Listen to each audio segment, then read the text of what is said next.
Gentlemen, I believe we are live. I believe we can touch the sky. We need to do an equipment test. We all know that the chat is the best. I believe we are live. I believe we can touch the sky. I believe we need to do an equipment test. We all know that the chat is best.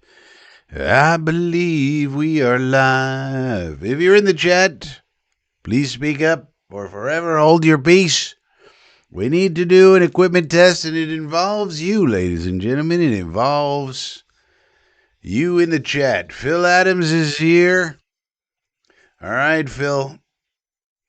Phil Adams, right here. Says audio visual 100%, but the real test, you might be the only tester, Philip.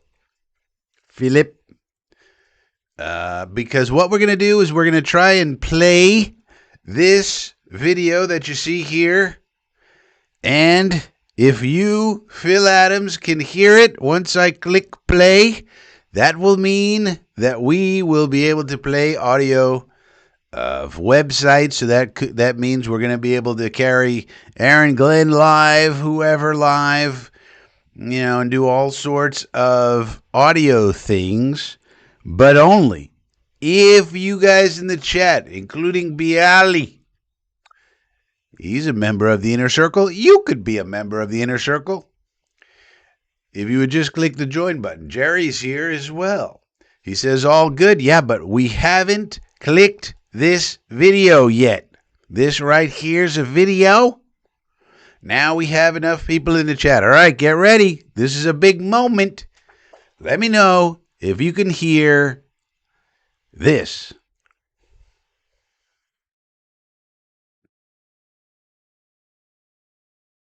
Put it in the chat if you can hear it.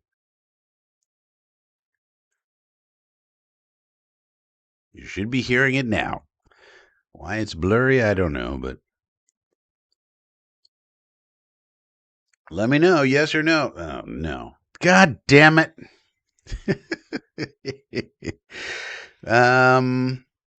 Why would that be? Maybe I need to do this. Now let's try it. Hear the stories when the shadows fall. Got 1,000 tales and a confident grin on the streets of Flatbush where legends begin. Frankie from Flatbush got the city glow, lighting up the borough with his every show. He's the heart of Brooklyn, never laying low. Frankie from Flatbush, always on the go. Bodega lights. How can you hear my voice and this thing? He's got the rhythm. Can you hear them simultaneously? Because that's what we're going to need. Should be. Let's go. Oh, we can hear them both. Yes. All right, we got it working. This is exciting news. Yeah. Because now we can bring back K-Frank.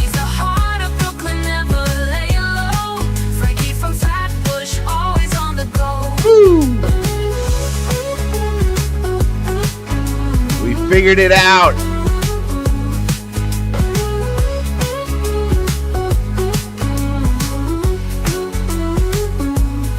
Now we can start the show on whenever we want with this.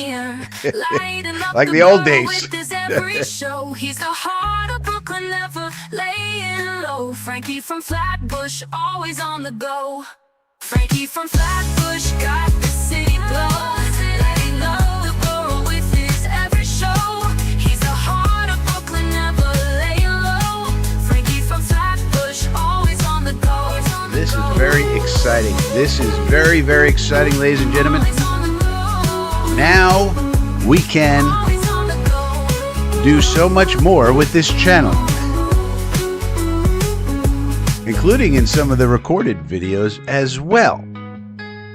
So this is great news. We added this in here, and so now we'll be able to do that. All right, so that's fantastic. Excellent. All right, we got that working. That was basically it. Oh, but now this went away. I wonder why. Oh, because I'm in a different scene, but this scene has the other. Oh. We got it. We got it working. Tampa Jets fan wants to talk about Sorsby, a gambling addict for the Jets? I don't think so. First of all, he's not even any good. Bialy, what's today's topic? Well, it was to figure out if I could make that fucking thing work, and it worked. Now, step number 2, or actually test number 2, would have been getting the Shure microphone working with this setup, and I could not do that. So we can, we'll say we went 1 for 2 today. Because if I could get that microphone working, then the sound quality of the voice, Frankie, will be much better. But as it stands, we got this thing, it works, and then we were able to get the second source of audio, which means now at the end of games or whatever live stream we're on, and we want to go to something, let's go to Aaron Glenn at the podium. We can actually show it and turn on the sound, and we can all hear what they're saying and react to it. So that's exciting. That's exciting. No, there's no news on the bell because, well, that's part of the problem. This microphone here, this is the HyperX Sonic microphone. For some reason, when I use this, it cannot capture the bell for whatever reason. I don't know the reason. It makes no sense on the reason.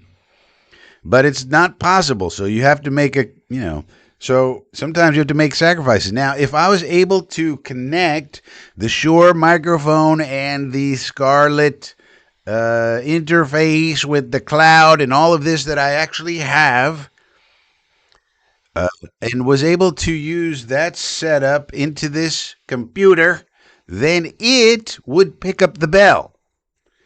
But this microphone setup, which is more straightforward, straight USB into the computer, does not pick up the bell. I don't know why. What am I, an audio engineer? I don't know why. But it doesn't come on through.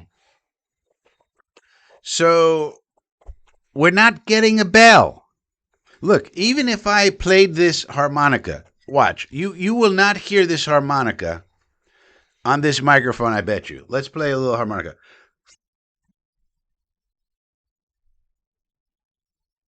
And you can't even hear the harmonica, right? Did you hear the harmonica playing? No. Why? I don't know. What do I have to do? It right into the mic? It still doesn't work. Why? I don't know. I don't know. I don't know.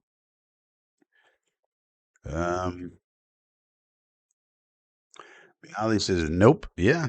Now, why is that happening? I don't know.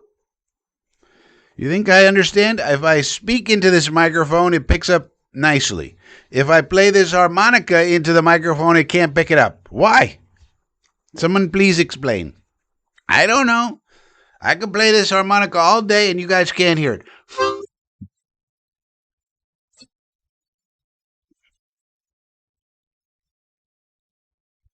And you can't hear a damn thing. Why? I don't know. Does it make sense? No. But it is the world we live in. Phil Adams says, no howling wolf. Yeah, no howling wolf or anything else. Yeah, all we got is we at least the voice into the mic works. I mean, let's be happy about that. We got the first toot. Yeah, I mean, why though? Can someone explain why? This is a microphone into the USB. I got OBS opened. I got the source of audio being this microphone. There's no reason why it shouldn't pick up this thing.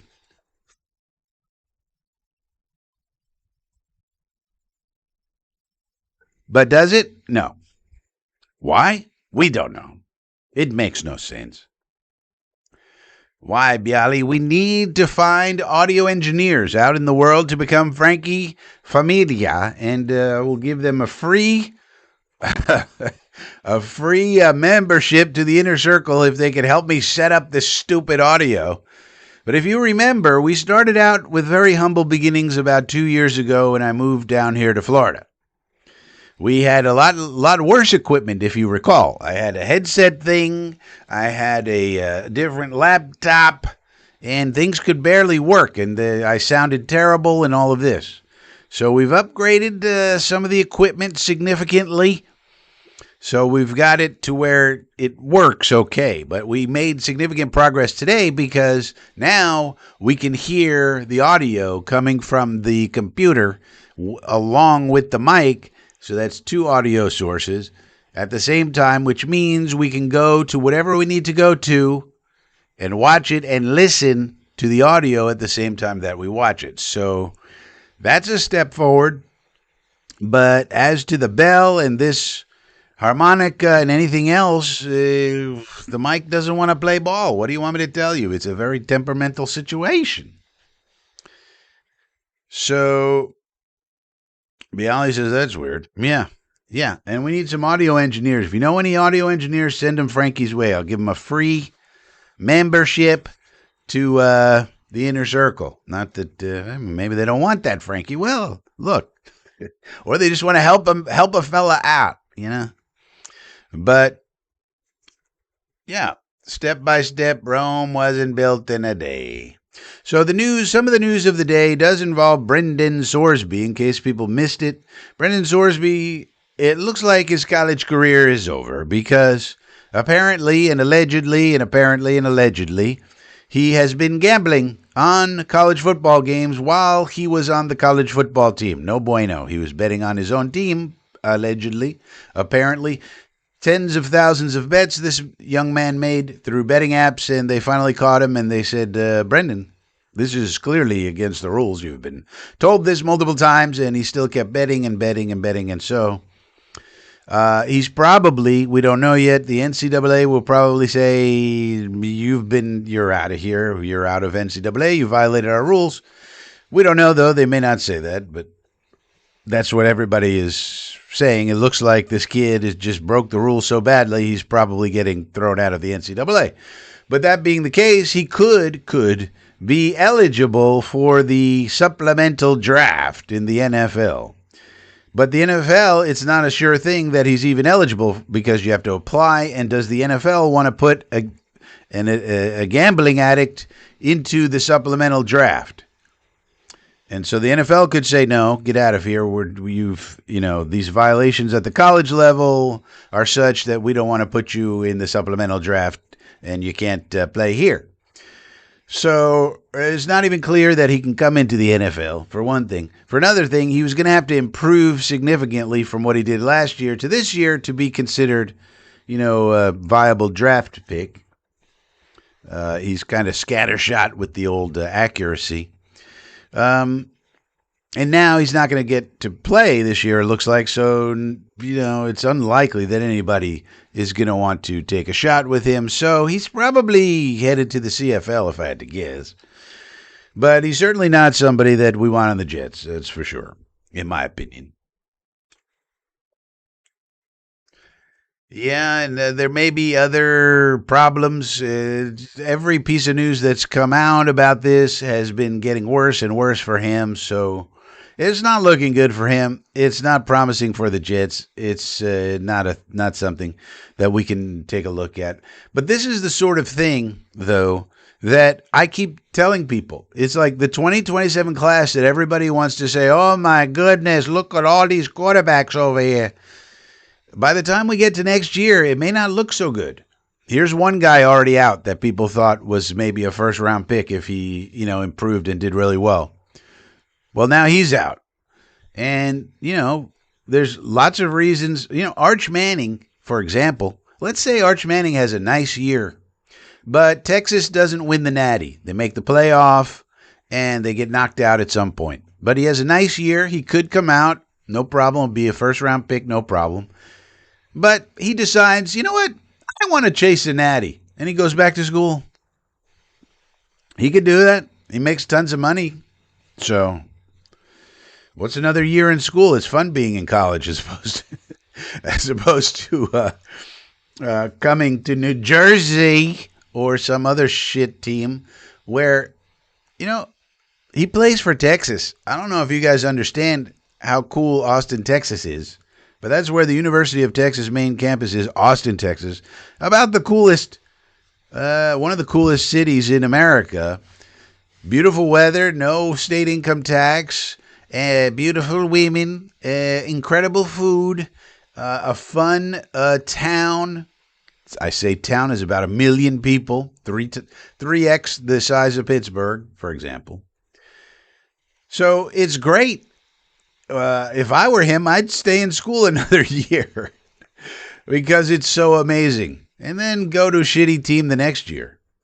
A team picking high in the draft is a shitty team, right? So he might not even come out. Now, if he has a Heisman year and they win the Natty and everything's perfect, maybe he does come out. Who knows? But there's one of those situations for every one of the quarterbacks that everybody thinks is going to be so amazing. So you just never know. This is just example number one. Here's a guy off the board. Goodbye.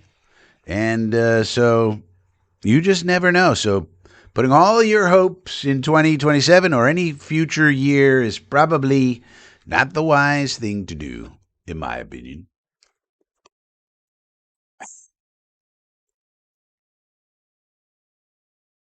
No other Manning, right? I mean, he could go back for any number of reasons. He doesn't need money, the NFL money. He makes tons of money.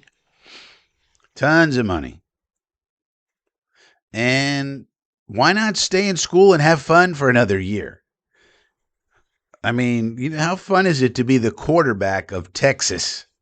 Jesus. Rich. Famous. I mean, it would be hard to find a situation better than what Arch Manning's got going on these next 2 years. And he's just going to forfeit one for what? So he could go to some crappy team that he could just go to the next year anyway? If I were him, I'd play 2 more years. Screw it, man. Because I know how awesome Austin, Texas is.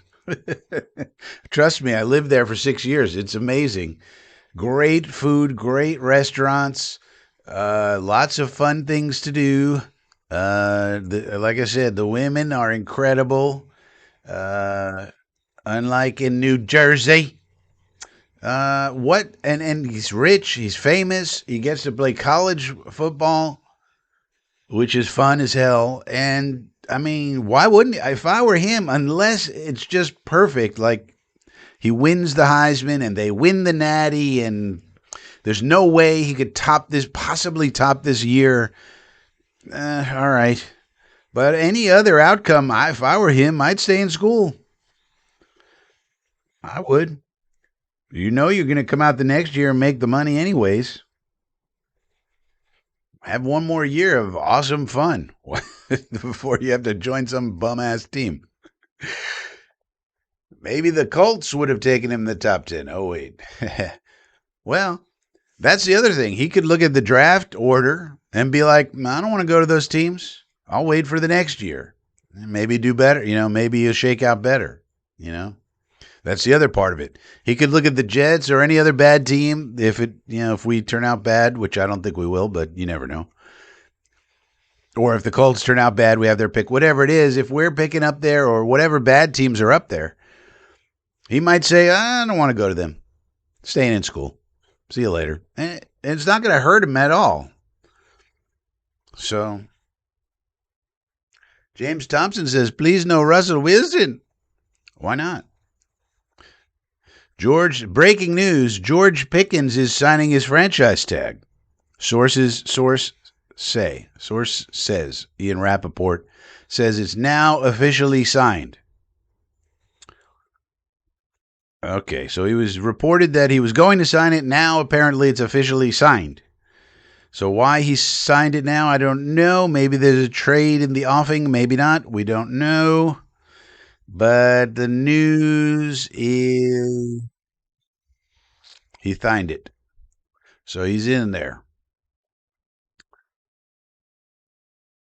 But now he can be traded, among other things.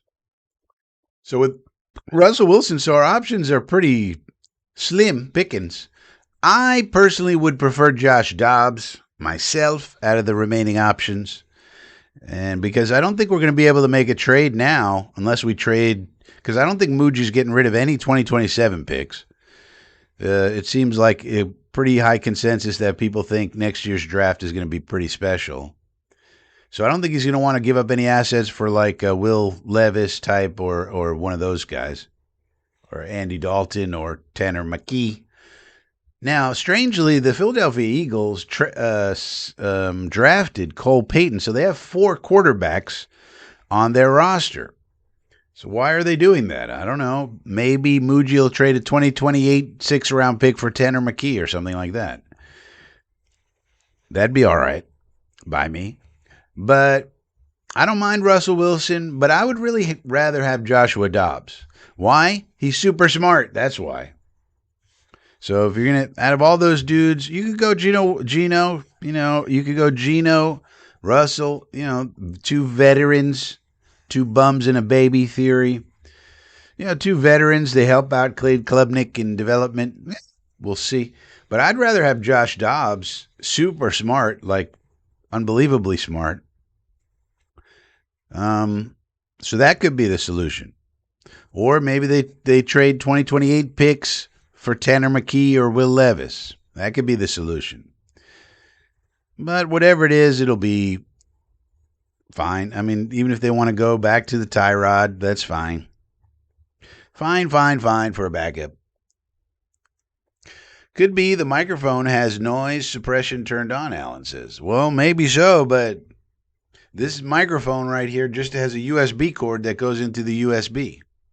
So I don't think it has very many advanced features, Mr. Allen, because it's just a microphone.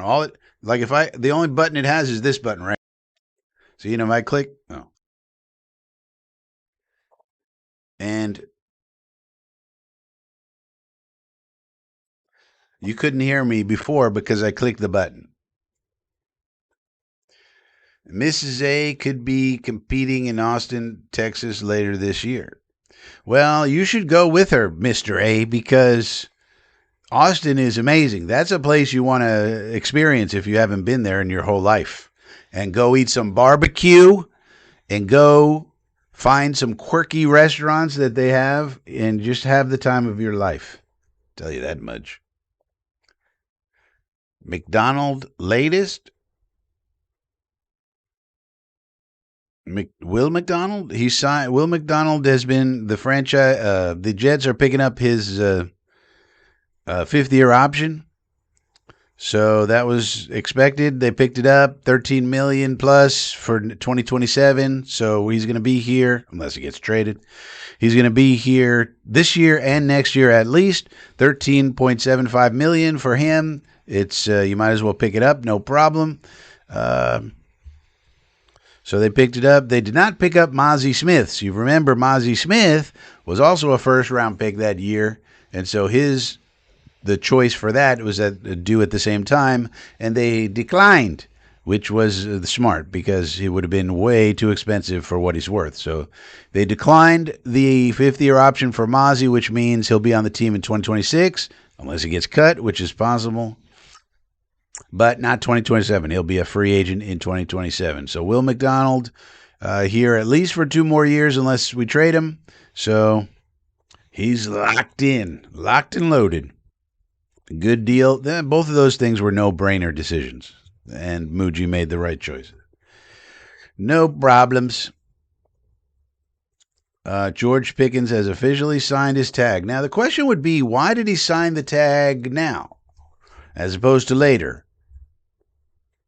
Maybe some commentary is going to come out that he signed it now so he could be traded because he knew they wanted to trade him. So otherwise, I guess it just might as well sign it now. I mean, there's really no reason to sign it now if you're trying to negotiate a long-term deal. Now, remember, his agent, David Mulugeta, he's the same one with Micah Parsons and Dak Prescott and lots of others. So if Mulugeta is telling him to sign it, there's a reason, meaning you could use it as a negotiating tool of some sort moving forward by staying out of camp and not signing it. Hey, I want a long-term deal. And maybe you use it as a pressure point to try to get a long-term deal with the Cowboys. That's kind of normally what happens. Then at the last minute you sign it and you go, damn, they didn't give me a long-term deal. All right. But here he's signing it early, so the question would be why? And the answer is we don't know. But it could be that they know there's a trade in the offing and he can only be traded once he signs the paperwork. So that could be it. Or Mulugeta just thought there's no way we're signing a long-term deal with the Cowboys. But that's kind of weird for an agent to just kind of give up and say he can't secure you a long-term deal. No matter what the Cowboys come out and say, they come out and said they're not signing him to a long-term deal. That's what they said. Doesn't matter what they say. If you're an agent, you go in there and you fight for your client and you make your case and you talk to them fuckers, right? That's what your job is. So it's sort of like either David Mulugeta, which David Mulugeta is one of the best, if not the best, agent in all of football. So why would he give up on the negotiations? I'm just going to give up. I'm David Mulugeta, the number one agent probably in all of football. Maybe Rosenhaus is higher than him, but other than that, he's probably number one. So he's just going to give up in the negotiations? I'm sorry, George, I can't negotiate you a contract, sorry. That doesn't seem right. So if that's not what it is, then maybe there's a trade coming. Now, where might George Pickens get traded? I don't know. Kansas City? New England? It'd be funny if George Pickens gets traded to New England and A.J. Brown doesn't. That'd be interesting. Tampa says Rush. Yeah, there's Cooper Rush out there. He's also a fine option for a backup. Whatever. At this point, I would just want the smartest one I can get, which is Josh Dobbs. But if it's Russell Wilson and he's friends and gets along with Geno, that's also fine. It's fine. We're talking about a backup quarterback. It's all fine. And not for a team that's Super Bowl bound. Like the backup quarterback for the Cowboys or the Eagles or the Patriots or the Bills or, anybody who's in Super Bowl contention, the Chiefs, that's an important, very important player. But for the Jets, it's like, we're not going for the Super Bowl this year. I think we can make the playoffs, but that's just me. And most people would say that's a little optimistic, Frankie. But I don't think so. But nonetheless, we're not Super Bowl bound. So just get somebody who's good in the room, who's smart, can help you with Cade Klubnik development, and move on from there. So whoever it may be, they all kind of fit the bill if you think about it. Whether it's Russell or, Josh or Tyrod or a trade for one of these other dudes. They all kind of fit the bill, right? If we trade for Tanner McKee, he's super smart. He went to Stanford. Yeah. So, they all work. Vrabel paternity test, yeah. They're saying one of Diana's children, the one she named Michael.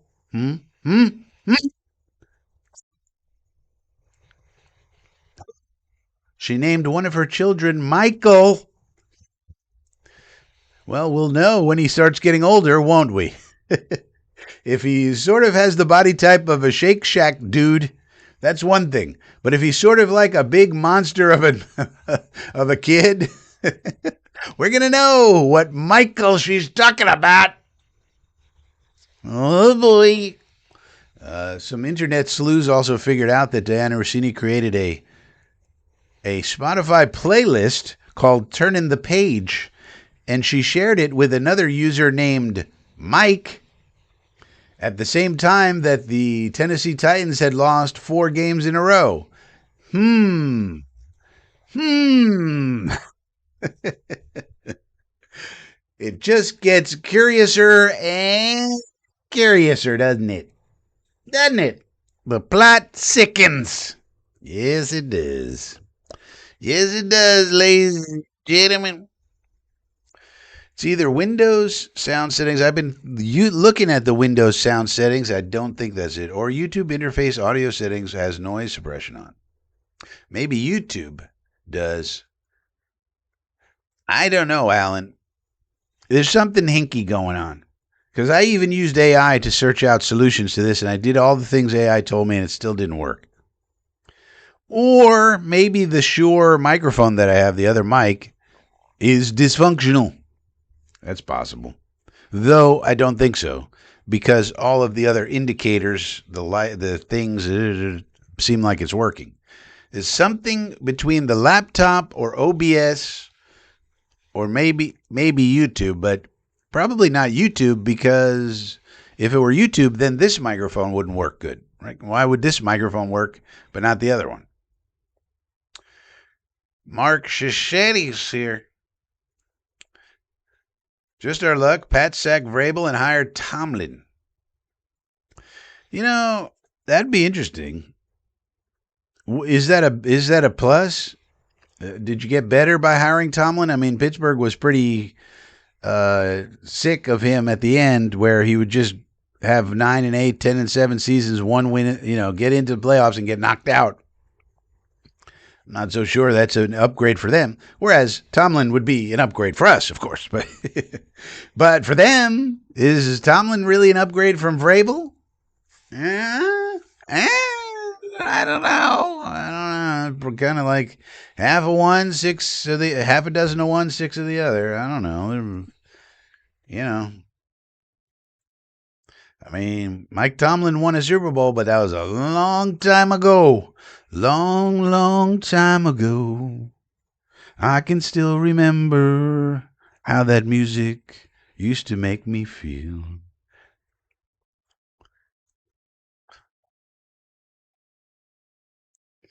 FA shows up and she says, "Hey, Frankie and chat, I only have about 10 minutes and I'm spending it with all of you." Well, that's good. Vrabel and Tomlin can be roomies in rehab. Yeah, there's also rumors about Mike Tomlin's, let's say, extracurricular activities with the ladies inside the facility in Pittsburgh. So I don't think he was getting down with the reporters, but no, those are rumors, allegedly and apparently. So who knows? But this scandal, it could linger on and on. I think it's really, really kind of gross. Just because of the reporter aspect more than anything else.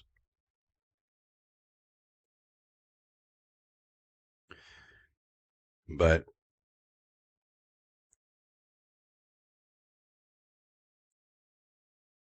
are you really getting a step up with Tomlin from Vrabel? I mean, so.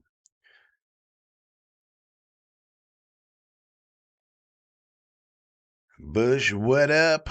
Yeah, what up? Meadowland Swamp Thing. Maybe Jerry Springer will call him or her. I want to be in that rehabs room. Yeah. Well, we learned from Le'Veon Bell, in case you missed that. So it was confirmed what Green Bean had told you and what I had told you as well was my suspicion, that Adam Gase, indeed, using the cocaine while coaching the Jets and also the Dolphins, but He got hooked on the cocaine. No bueno, ladies and gentlemen. Said just say no to drugs. But yeah, Le'Veon Bell said, yeah, he witnessed it on numerous occasions, confirming what we already knew, but interesting to hear a player call him out on it. And I guess he went to rehab, cleaned himself up, and now he's back in the NFL. So everybody can come back. Why not? Vrabel resignation would be huge. Yeah, we'll see if he's able to handle the media, you know, heat, I guess you could say, because it keeps getting worse. I mean, people keep finding more and more and more of this evidence. Every day something else comes out. So some internet people found the Spotify freaking playlist. By the way, it wasn't even a great playlist. It had like one or two good songs on it. So she's sharing shitty music with a user named Mike. But who, these internet sleuths will figure anything out. So who knows what else is going to come out. But if it gets worse where there's another reporter where this happened with and then the proof comes out, then you could, that the PR and they did not handle this very well. First they denied it, then all sorts of evidence started dripping out, and it was like, you guys denied this, and it's actually much worse, much worse than we initially thought. Oh boy, going back a long way, this has been happening. So if something else comes out with some other female reporter, that'd be really, really. And at some point, the NFL is going to have to step in and say to Kraft, you got to get rid of this guy. Now, if it stops here and this is it, and he's able to deal with the media, maybe he weathers the storm, but who knows? One thing we do know, these two people are not good people, right? We can all agree. Mike Vrabel, Dirty Diana Rossini, total shitbirds, right? We can all agree. Cheating on your wife when you have children and everything else, an illicit affair between reporter and source. Okay, it's all shitbird behavior on both sides. So we can agree these are two disgusting human beings. And we can shame, in particular, Mike Vrabel about it. There's no reason we can't. We should just keep up the shame pressure. Why not? He's a shitbird. It's proven pretty much. So, and he's on the opposite team that we hate anyway. We should just totally try to shame him as much as possible when the season comes, if he's still there. We should be playing Dirty Diana by Michael Jackson at all hours of the night. We should be, the stadium should be doing it, and we should just harp on this. Why not? The guy's a fucking shitbird. Let's go. We can get all righteously indignant about it. People love getting righteously indignant. So here's an opportunity for Jet fans, of all things, to get it righteously indignant about this shitbird coach on the other side. I say we do it. Like, I'll probably make, they won't make money, but I'll probably make videos using the song. Here's a preview of the Jets New England game, and then I'm playing Dirty Diana in the video. Now, it won't be monetized. We can't monetize a video like that because of copyright. Yeah. But why not? We need to shame this fucking guy. What a shitbird. Wow. Maybe Gase should have shared it with Yeah. Why didn't you? Why didn't you? Well, because part of the problem was the play calling. Like, if you ever wanted an advertisement for people to stay off of drugs, like, it didn't help. It didn't help Adam Gase call the plays any better. You know how people, when they're on coke, they think they're like, the most genius people in the world. And you can see here was a case where, no, it didn't help at all. So even if you would think maybe I need some stimulants here. Yeah, Greg, get some coffee or something, but the cocaine's not going to help, okay? It's not. Look what happened with Adam Gase. Somebody should put out a video like that. Stay off the coke, kids. It won't even do what it's supposed to do.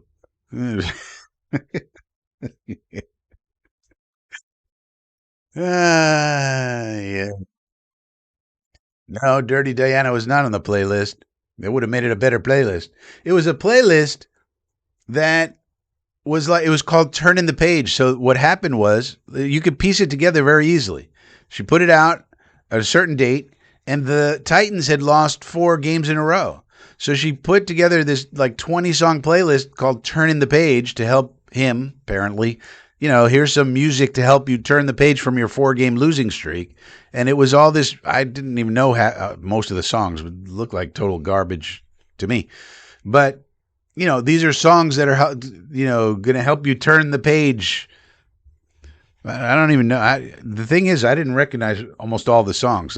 So I guess I shouldn't comment on the quality, but I'd never heard of it, like most of it. Maybe they're really good songs. I don't know. Considering she's from fucking New Jersey, I doubt it. But there was no Stinkstein on it. There was no Dirty Diana on it. Now, she would not put her... like, she probably does not like that song, right? She's not gonna like that song. It's called Dirty Diana. Although, maybe after a few pops, maybe then she's like, oh yeah, I got my devil horns on now. I want to listen to Dirty Diana. I don't know. But... because Diana in the song is the devil, is not very nice. She's kind of evil. She's stealing Michael from his girlfriend. You understand? Keep telling you guys to listen to that dang song. Nobody ever listens to it. It's a great song. Who the hell did do? Yeah, that's a good question, Phil Adams. That's the thing I don't understand. Woody was out of the country, but how come our security, we call it security. We have a security team. It's called security, but they're the ones who do the background checks on, say, all the players, like all the kids coming out of the draft. Security does a review of all of them for all kinds of red flags, Did people attend his birthday party and all that kind of thing? And security will come with their reports on all the kids. Is there any red flags? Did he get any trouble with the cops or anything, blah, blah, blah. How come nobody did a security check on Adam Gase? I mean, you had people, remember, you had people like T.D. Finstock, you know who that is, making a skit at the time, right before we hired him, like in that period of time after the Dolphins got rid of him and before he came to the Jets. T.D. Finstock was doing a skit where he played a character, Adam Gase, doing cocaine in the skit. And so that shows you how well known it was to just smart fans like T.D. Finstock to know that this guy was on cocaine. And our security apparatus couldn't figure out that this was the case. Whew. That's really strange, to be honest with you. Now, maybe we didn't have good, I don't know, we didn't have a good screening process in place then. I don't know. Maybe it's much better now. I don't know. But yeah, that's confusing. If educated fans like T.D. Finstock knew all about it, how the hell could our professional people not know? I don't know. Maybe, no, I'm not going to say that. No, Tampa, absolutely not. Come on, get it straight. I'm the one who was telling you guys all about her forever. She was one of the worst. No, you're thinking about Mary Kay Cabot. Mary Kay Cabot is excellent. Don't confuse Mary Kay and Dirty Diana. Listen, one is excellent and one is horrible. Mary Kay is excellent. Let's not confuse these people, Tampa. That's not fair to Mary Kay and other great people like that.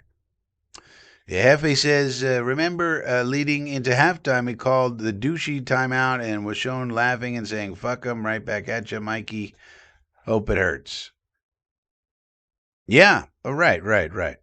Yeah. I mean, he's obviously a shitbird of a human. And so we should do whatever it takes to shame him. We don't have to do anything illegal or anything, but do fun stuff to laugh at him. He's a shitbird. And he's the Patriot coach. So fuck him. Fuck him. And the best thing would be, David Bailey getting 5 sacks on Drake May, and 3 of them are strip sacks that Will McDonald picks up for 3 touchdowns. How about that? That's the best revenge, of course. But in addition to that, we could laugh our asses off at this shitbird of a human. What a terrible human being. Look what he did to his wife. Look what he did to his children. I mean, what a shitbird. God knows what else he's cheating on. He's cheating on his wife. He's probably cheating on his taxes. He's probably cheating at football. He's probably cheating at bridge. Once you're a cheater, you're a cheater. He's probably sleeping with 3 or 4 of these ladies. Who knows? Allegedly. Who knows what this guy's up to? But once you're a cheater and you just go into Cheaterville, you cheat on everything. Cheat in football, cheat on your taxes, cheat in cards, cheat on everything that could be cheated on. He probably cheats. Once you're a cheater, you're a cheater. The way I see it. I mean, look at Bill Belichick. He just kept cheating. Cheatster. Swamp Thing. Yeah, that's right. Phil Adams. Tony Basil. Hey, Mickey. No, it was not. Swamp Rangers here with a super chat. Someone should ask Jake the Snake Rosenblatt about his relationship with Rossini. Well, it's not Jake the Snake Rosenblatt. It's Zach the Hack Rosenblatt. That's another thing. This is a good point by Swamp Ranger. Why does nobody get on Zach the Hack Rosenblatt's case about doing that 30 disgruntled sources story with Dirty Diana Rossini, the worst journalist in the last 30 years? Why is nobody getting on Rosenblatt's case exactly? That story was fugazi from the start. Fakakta. It was fakakta. That's what it was. From the start, which I said from the minute it came out. And yet, nobody's questioning Rosenblatt, and nobody's questioning the Badlands people for paying Rosenblatt. Why is the Badlands bros paying Zach Rosenblatt, known associate of Dirty Diana Rossini? Why? How come all of the people who belong to Badlands don't demand that Joe get rid of this guy? I mean, it's one thing for The Athletic to keep him on, but why does Badlands have to pay him? Anybody want to tell me that much? What value is he bringing to Badlands? Exactly. He should be more tarnished with this than he is. I mean, nobody is making a connection where this shitbird, Rosenblatt, writes this ridiculous article. We asked 30 people who the Jets fired about the Jets, and they all said the Jets stink. Oh, really? Yes. Well, don't you know that's horrible journalism? What do you expect those people to say? The Jets just fired them. Yeah, but that's what they said. Yeah, but we understand that's what they said. We're not saying it's inaccurate. What we're saying is that you're leaving out important context.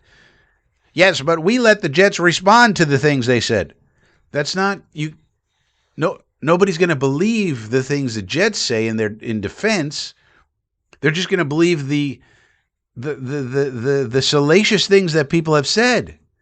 They just got fired by the Jets. They're not going to talk good about the Jets or give you accurate information, but it's accurate. That's what they said. Yeah, we know that's what they said. We get that. We got it, Zach. We understand they said that. What you did wrong was you left out important fucking context, you absolute moron, that would have changed the story completely. For example, with regard to the Madden ratings, you left down that somebody like an Eric DaCosta and almost all the other teams use Madden ratings as part of their matrix. You just left that out. And you just let it stand there as if it was some ridiculous thing that only the Jets do, when in fact that's not the case, right? So that's called dirty journalism. And this is practiced by Zach the Hack Rosenblatt. He works for The Athletic, which is owned by the New York Times, which is 43% owned by Carlos Slim, who is in with the drug cartels of Mexico. You can look it up. And so nobody wants to fuck with these people, but I will. Fuck them. And this is all bad. It's all bad. I've been telling you guys about it for years. Nobody ever takes me seriously. Well, but now here it is. Takes a sex scandal to get people's attention, I guess. But this guy, so they want to continue to employ him. All right, fine. But why does Badlands have to? That's the question that a lot of you in the audience are also members of Badlands, I would presume, right? Joe and Will and the rest of them over there, right?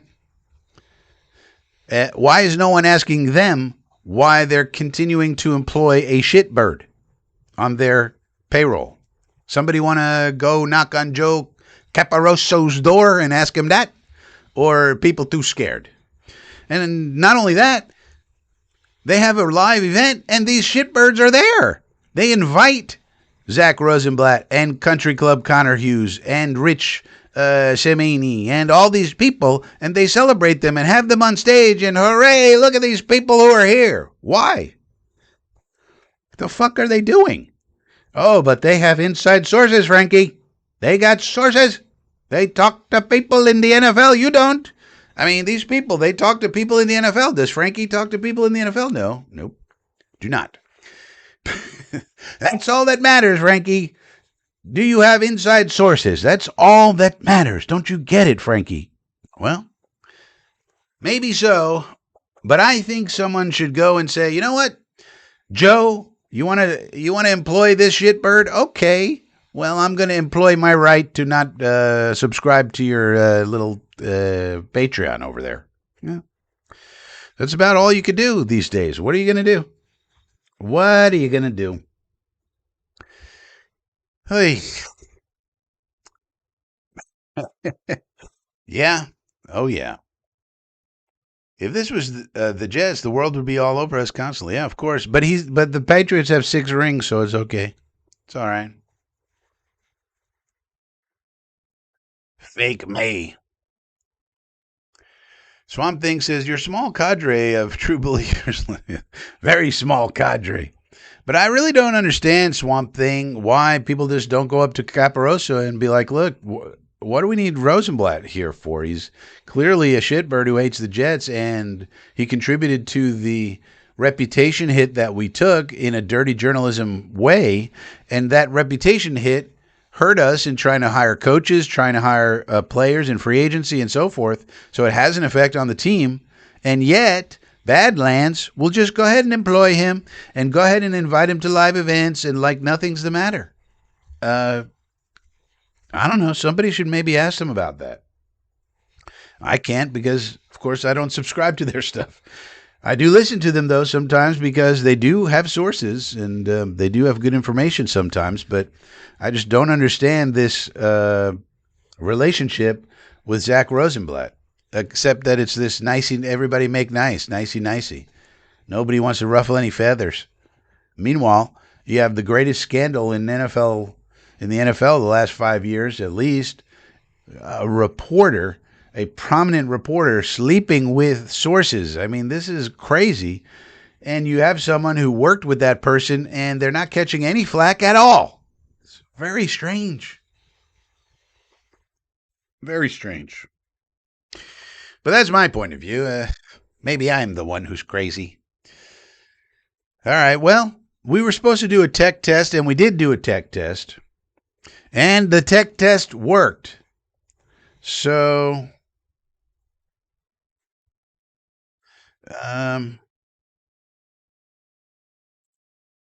so we got that out of the way. Hefe says, you can easily email the Badlands. Yeah, but what are they going to do? I could easily email them, but I don't even subscribe to their Patreon. What am I going to do? Threaten them with making fun of them? They're going to be like, shut up, Frankie. Get out of here. Plus, they're also big. I'm small. Like, the way you would want to do it is like, hey, Joe, I'm a subscriber. You know, I like your work. I love what you guys do. But I'm not comfortable with Zach Rosenblatt being on the payroll, so I'm considering canceling. But I'd like to know why you feel like you need to keep him there after what he did with Diana Rossini. That would be a much more effective email from one of their subscribers, and especially if I don't know, 50 other people were CC'd on it, and it also said, yeah, there's 50 of us here, Joe, and we all feel the same way, and we're all going to mass cancel unless you come up with some sort of, explanation that makes sense. And it doesn't have to be antagonistic or anything like that, just like that. But I'm not a subscriber. He probably wouldn't even answer my email. Why would he? I'm tiny. They're big. I'm tiny. When you're tiny, you sit here and make noise. Like if he was listening to this right now, he'd be like, "This guy's just yapping on, this little fucker. He's not even going to pay attention." Now, maybe if I ever get to 20,000 subs or some crazy big number, then you can have power. But the world revolves around power. And in the YouTube world, that power is mostly about how many subscribers you have. So there's very little I could send an email, but first of all, it's not going to be effective. And second of all, he's not going to care.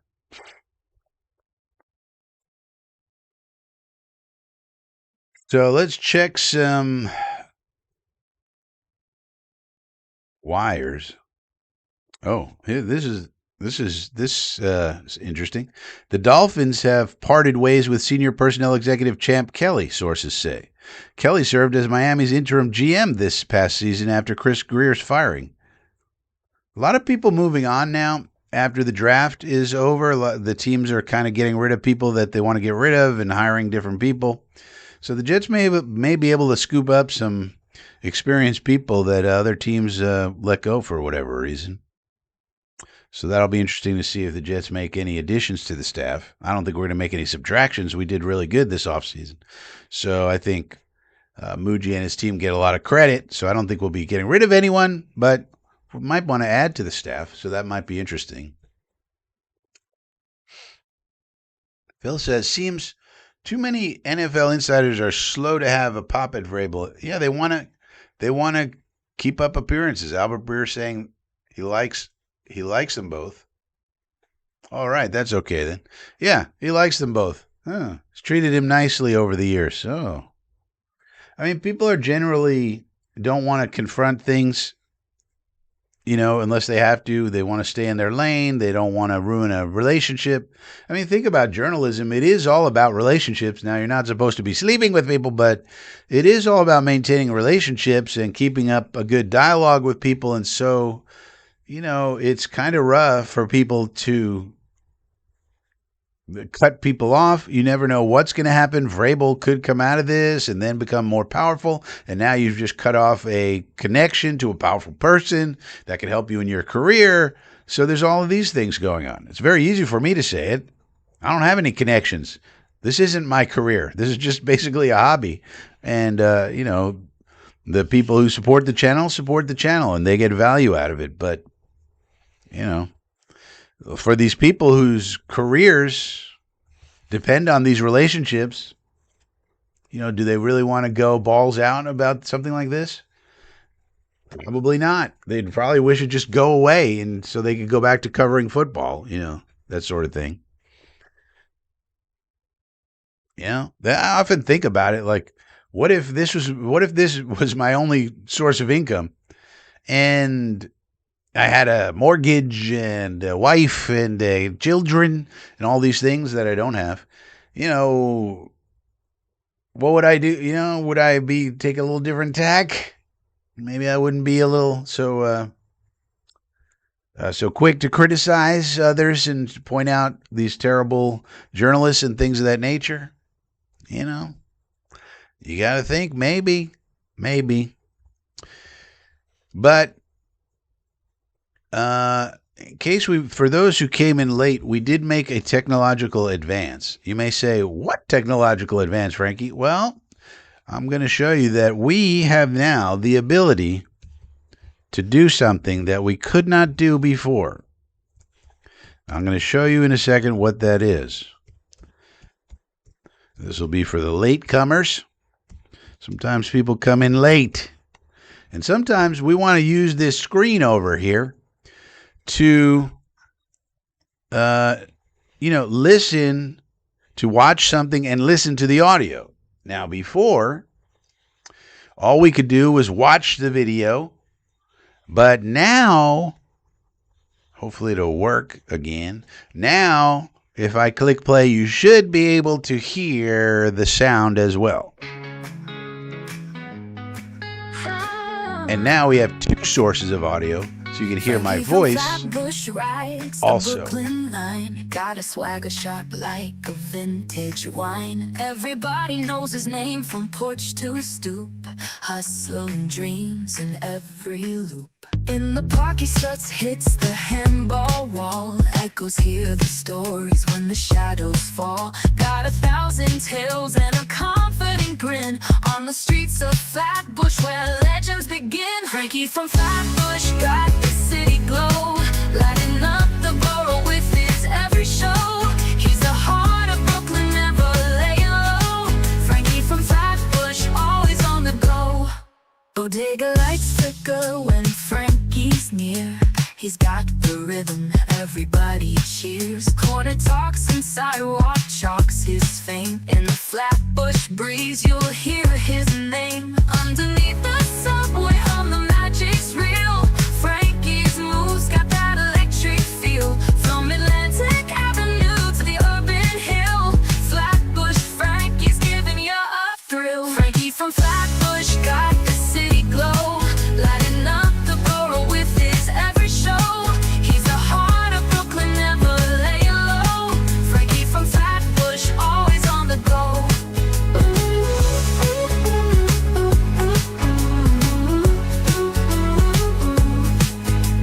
All right, so we can listen to press conferences now. We can do all sorts of things because we figured this out. So that's good news. Very, very good news. When we want to go to a press conference, we can watch it and we can listen now with our ears. So that's good. X is here, says, hell yeah.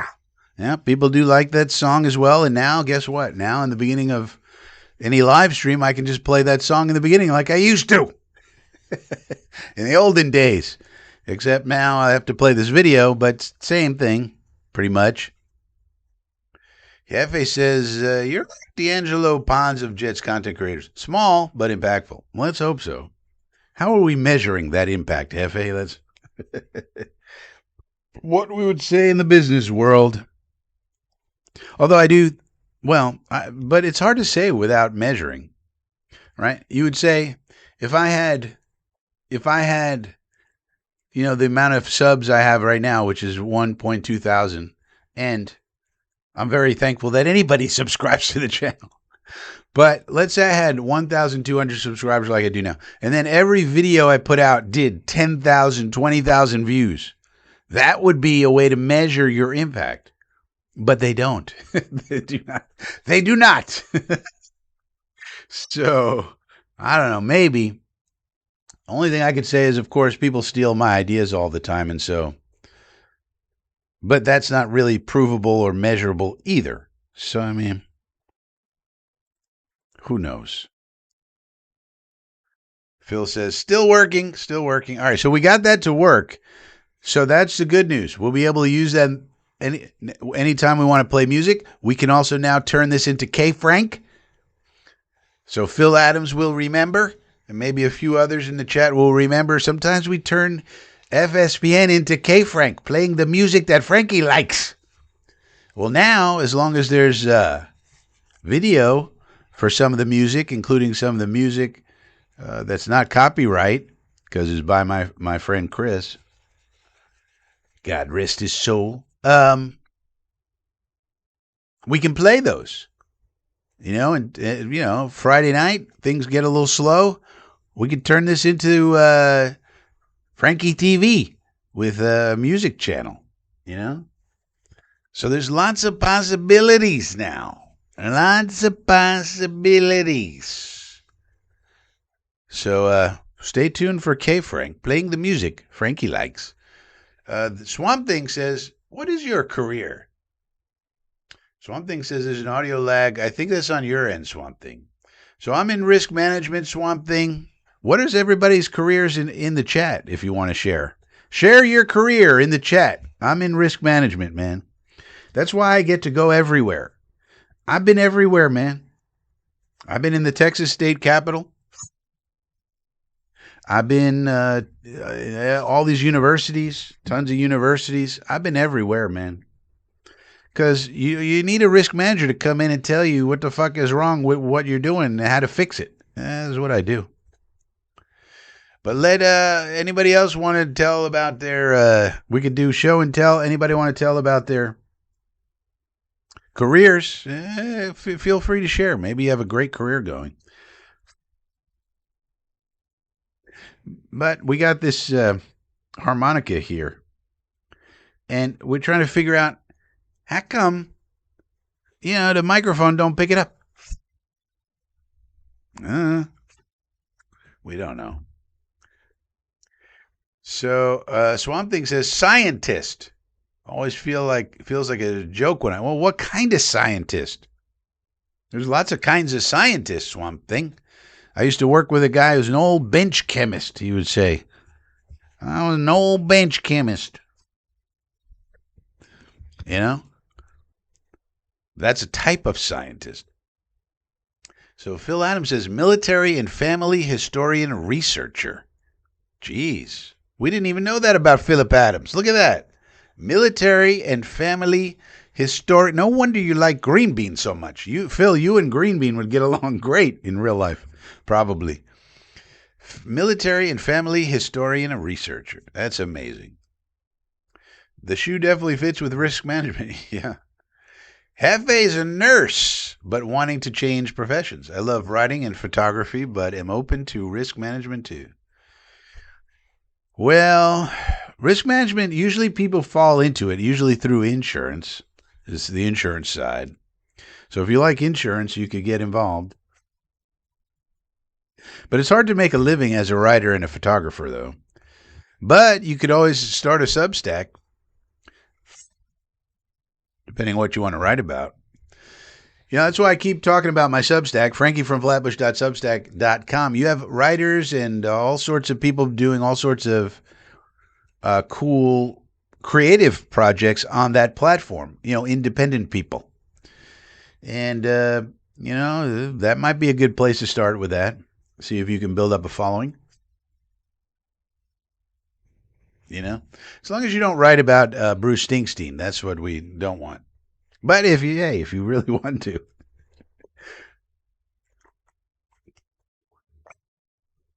I'm sure there's a big audience for that. But that's the hard part about writing is getting people to give a shit and to read it. That's the hard part. The easy part is doing the writing. And so like here, for example, here is a Substack from somebody called Coach Kou, K-O-U. And for example, he's got an article that says, what fronts to expect from Aaron Glenn's Jets hybrid defense, March 29, 2026. So you might be curious about Aaron Glenn's Jets hybrid defense, and you might want to read what Coach Kou has to say about it. He says, I often get asked about Aaron Glenn and the scheme he's going to run with the Jets. Looking back at 2024, he ran a multiple front defense with the Lions. He may take some of these principles and implement them this year as he is the play caller. What you may see from him on early downs is a 3-4 defense that can easily convert into a 4-3 or 4-2-5 scheme with a linebacker walked out to the flat. He has built his defense this offseason with the anticipation of getting into this scheme. It is catered to it with the guys he has brought in, and you could see him playing this hybrid. They will play it in base situations on first down as well as versus 21 and 12 personnel. They can play defense with this personnel versus 11, but will often switch to a 4-2 look and bring in a true nickel for the linebacker. That would be Pons. For argument purposes, the base scheme is identified as follows. They played the 3-4 with a true defensive end and a hybrid jack. That would be Bailey, who is more of the linebacker type. The defensive end will predominantly be a rush defensive end. That would be Will McDonald, with the jack being more versatile. That would be, or it could be vice versa, actually. The jack will be on the ball in the 3-4 scheme, can walk in the 3-4 scheme and move to the inside linebacker position in a 4-3. He will be a B or C gap player in that situation. The Jet starters as they stand now, and just replace Reese with Bailey. Now let's look at how they will align. Fronts, 3-4. If they play a base 3-4 tight front with 4-eye defensive tackle. Bink, bink, bink. They will often shade the linebacker to the passing strength. Right? They often play the nose as a backside A defender, but can two-gap him. So here you see straight up nose. This is a zero tech. And then this is sort of a tight front with one man out here. This would be Bailey. The M would be DeMario. And the W would be Jamie and Sherwood. And here's a corner coming in here for some reason. But here's a safety. Here it is from this angle. So you can see here it sort of clogs up the middle and allows your two end players to sort of roam free and hold the edge. All right, there's different variations of it. So all this on Substack.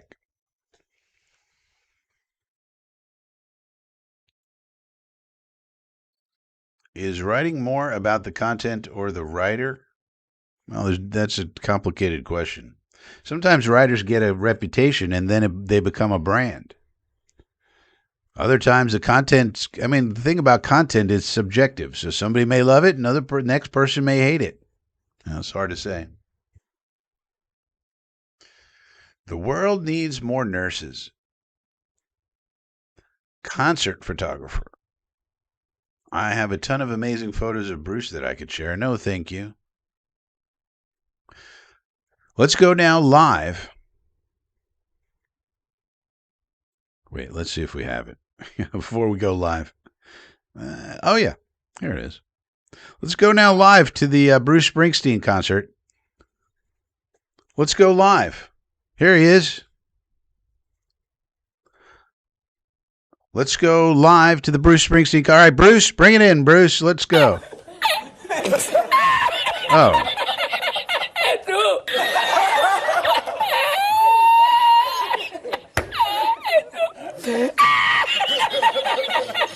Whoa. That's not good. Bruce, come on, Bruce. Brucey. Hey. Come on, Bruce. Well, we went live to the Bruce Springsteen concert there, just for Hefe's sake.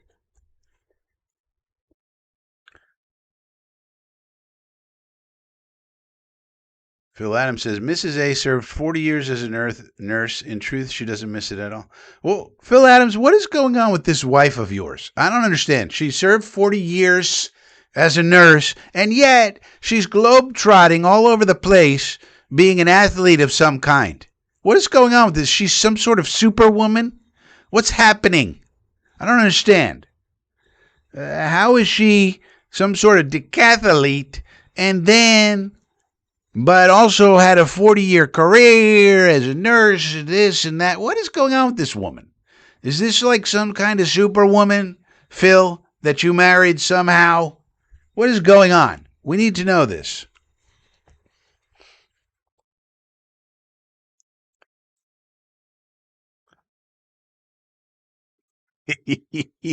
Yeah, he needed you. He needed you to take the photographs of him within his old age falling down, and then you needed to tend to him as a nurse and maybe give him a shot of B12 or something. He was needing something. Fell right on his ass. Couldn't happen to a nicer guy. Huh? 1 in a million. Well, how did you get her then, Phil? What are you talking about? You got a 1 in a million woman? I mean, what is she doing with you? just kidding, Phil. I mean, Here you are, you're a military and family background researcher, and you find a 1 in a million woman? Hey, what's that all about? Usually, these 1 in a million women, they're not looking for military and family researchers. Maybe, I don't know. Old Bruce pulled the Madonna. I mean, at some point, you got to give up the stage to the younger performers at some point, At some point, you got to say, okay, my time has passed. It's time to go to the rock and roll, old folks' home and call it a day. But not old Brucey. Ah. Well, they blew up the chicken man in Philly last night, and they blew up his house too. Now, who was the chicken man? Anybody ever ask old Stinkstein who's the chicken man? And why'd they have to blow him up? Anybody ever ask that? I'll give him a shot of something. You probably got to give him a shot of penicillin, amoxicillin, some B12. Well, they blew up the Philly man and they blew up the chicken man in Philly last night. And they blew up his house too.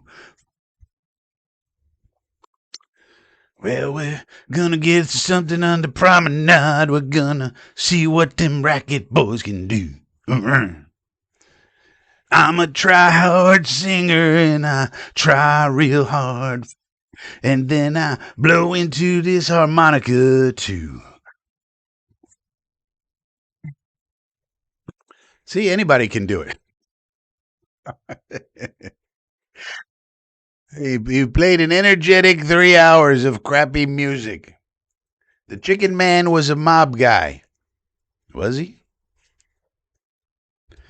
Who was the Chicken Man? Well, why'd they have to blow him up? And after they blew him up, why did they have to blow up his house? What did the house have to do with it?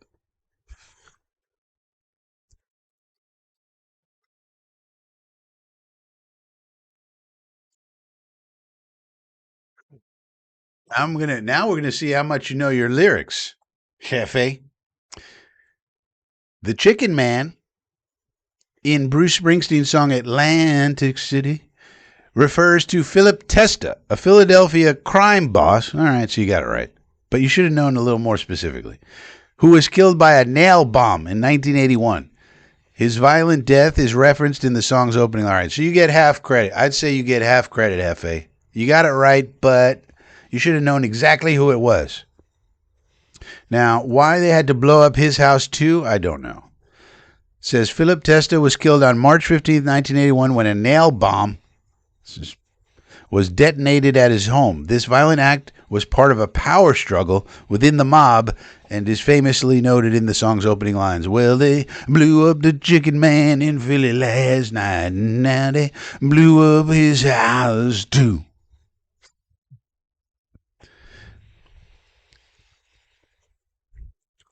All right, so you got partial credit, Effie.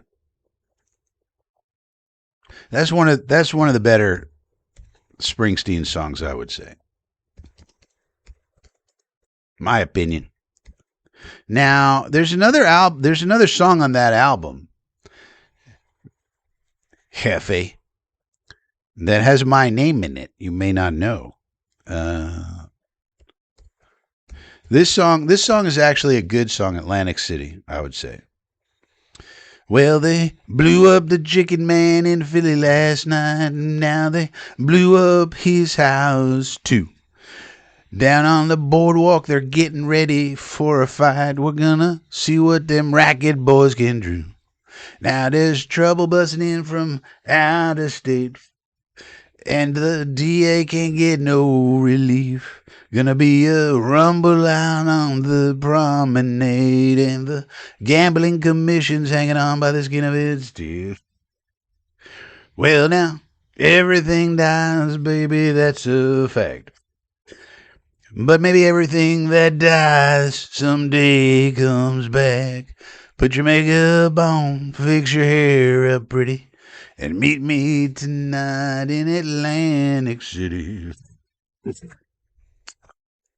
You didn't know you were going to get a concert. This.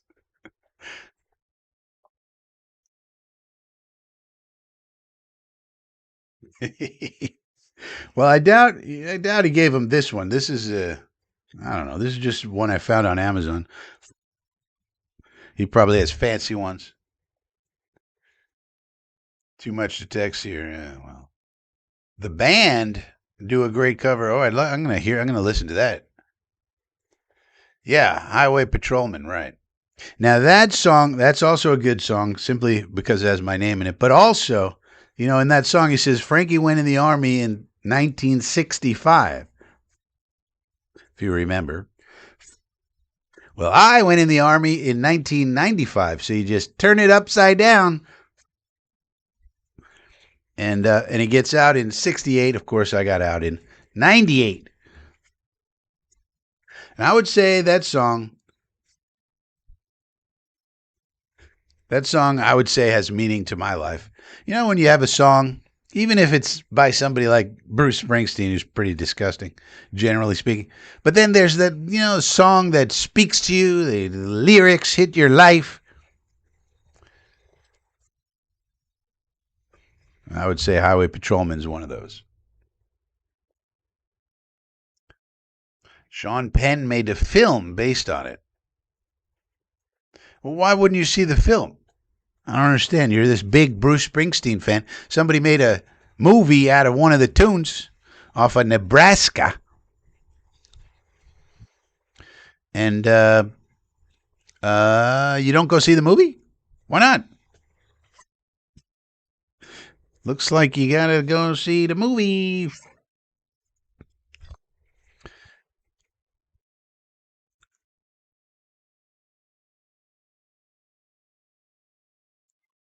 I would say. Oh, yeah, Prince. Well, not really me, but my girlfriend, Cynthia Rose. You guys can't see it, but there's a board over here that has Cynthia Rose on it and a bunch of other ladies.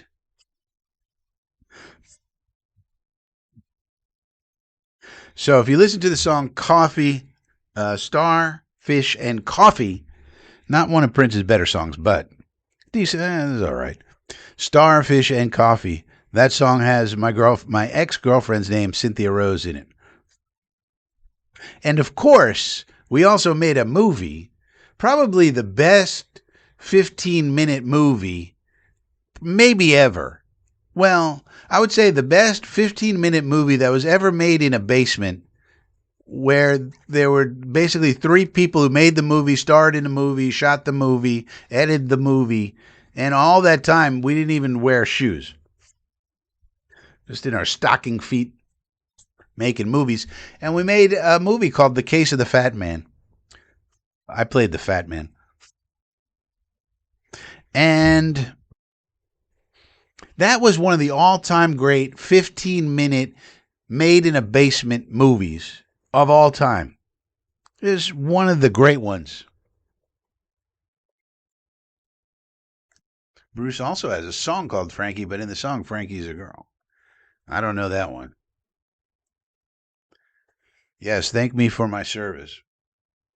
But yeah, I mean, and in the movie, The Case of the Fat Man, where the detectives, I was not one of the detectives, had to figure out the case of the Fat Man.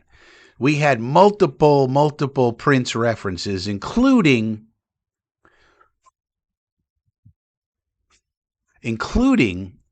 the main, one of the bad guys, one of the villains, was called Rogers Nelson.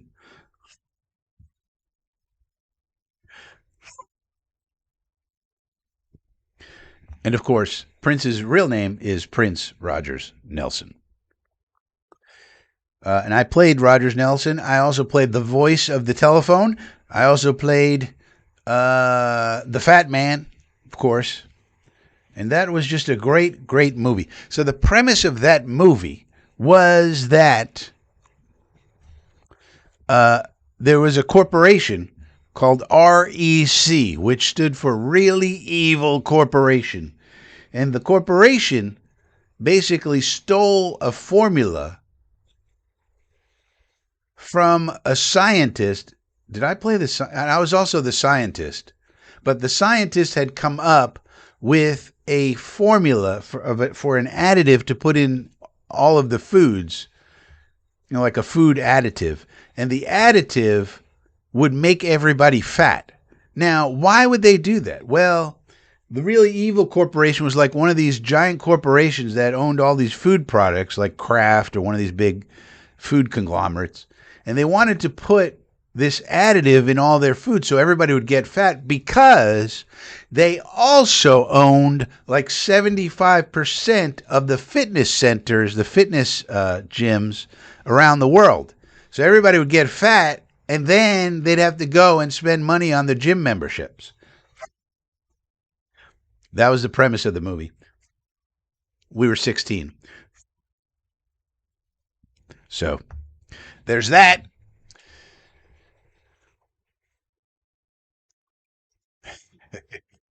It would just, everybody would get fat. They wouldn't know why. It would just be like this additive that is in their food that nobody pays attention to the ingredients. And then they would be just putting on the weight, and then they'd have to all sign up to go to the gyms and pay gym memberships. So you get rich coming and going. It's a pretty good premise for 16-year-olds to come up with.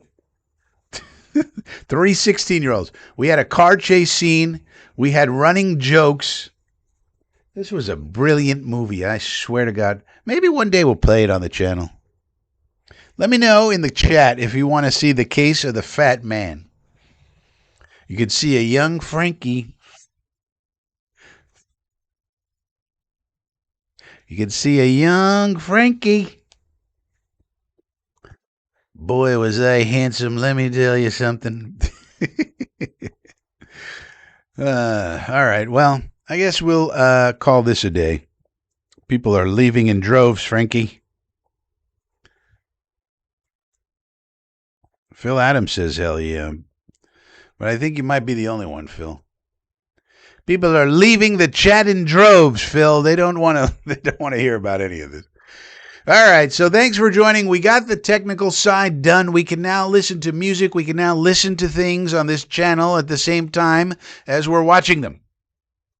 And so that is key. So we were successful. Thank you for joining.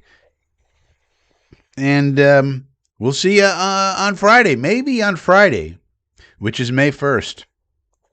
Maybe we'll have a few drinks. And maybe we'll turn FSPN into K-Frank, playing the music that Frankie likes. We'll see. Maybe after a few drinks, maybe people might be into that. Maybe not. Maybe we'll have movie time with Frankie. Now that would be interesting. Movie, but there's not that many movies. I mean, how many movies do I have the rights to? Only The Case of the Fat Man, La Patrulla de Caminos. I mean, there's only so many. And plus, well, anyway. All right, we'll call it a night. Enough of this. Thanks for joining.